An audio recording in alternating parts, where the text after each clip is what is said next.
SpaceX just dropped $60 billion. And not on a rocket, but on an AI code editor. Right, which is just insane timing. Yeah, just 4 days after executing history's largest IPO, they took a fraction of that stock surge to acquire Cursor, which is an AI startup already pulling in like $4 billion in annual revenue. And you have to wonder why a space exploration giant is suddenly orchestrating the industrialization of software development. Exactly. And more importantly, what does this aggressive buyout mean for the very code you write every day?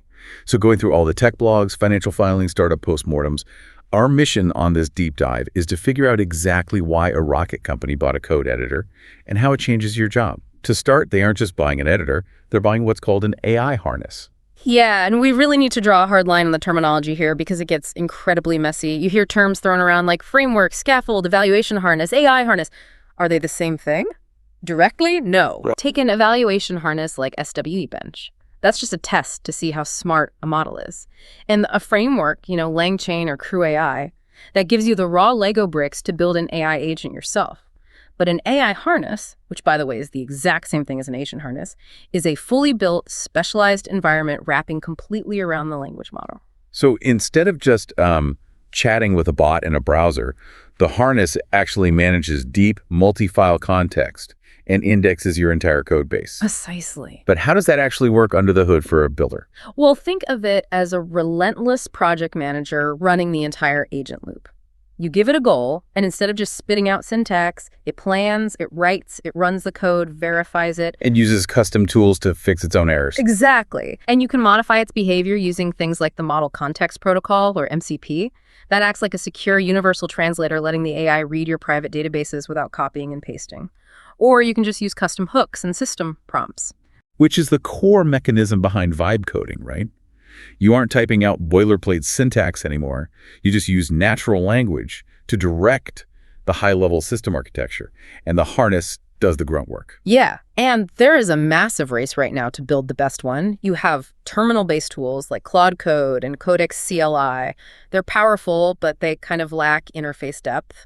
Then you have the fully integrated graphical harnesses, Cursor, Devin, OpenHands, Aider. But Cursor really commands the public's attention right now. Because it's a fork of VS Code. It acts as a seamless, intelligent layer right where you already work, orchestrating those cloud subagents without making you switch windows. From the outside, Cursor looked unstoppable. They hit $2 billion in revenue in under 2 years, and now they're touching $4 billion.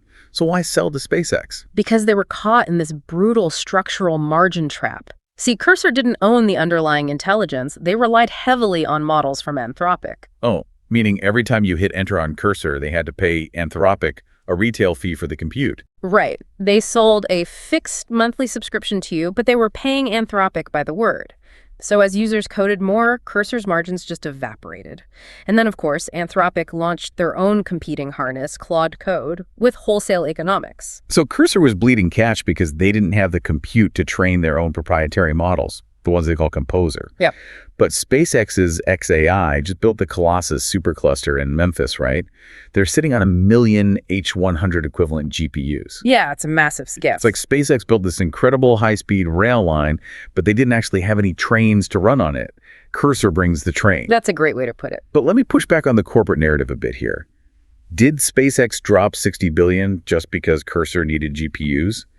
Or did they buy them because their own AI division, xAI, was in total freefall after losing all 11 of its co-founders by March 2026? He hit the nail on the head. xAI had a massive engineering crisis. SpaceX desperately needed to backfill top engineering talent. But the real prize here, the thing that actually justifies $60 billion, is the telemetry loop. The telemetry loop, meaning the data generated every single time someone uses the software. Precisely. Every time you use Cursor, every time you hit thumbs up on a suggestion or manually edit a generated block of code, the harness captures that exact interaction. You are basically providing free, high-quality human reinforcement training. Wow. And SpaceX is buying that pipeline to feed directly into Grok's training. Exactly. And the financial maneuvering to afford this is just a masterstroke.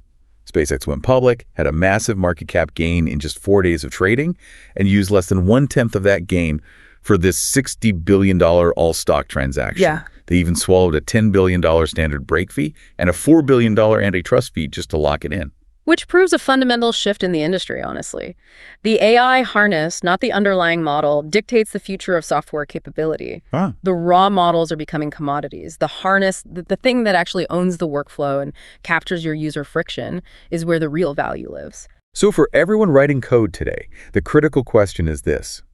Will Cursor remain a flexible tool where you can plug in any model you want, or will it slowly become a captive ecosystem permanently locked to Grok? Right. It fundamentally changes who controls the friction of software development and ultimately who benefits from the data you generate while you work. Because if an AI harness natively backed by 1 million GPUs achieves continuous zero-latency awareness of your entire code base, your Jira tickets, and your Slack messages, does hitting tab to accept a code suggestion simply mean you are actively training your own replacement?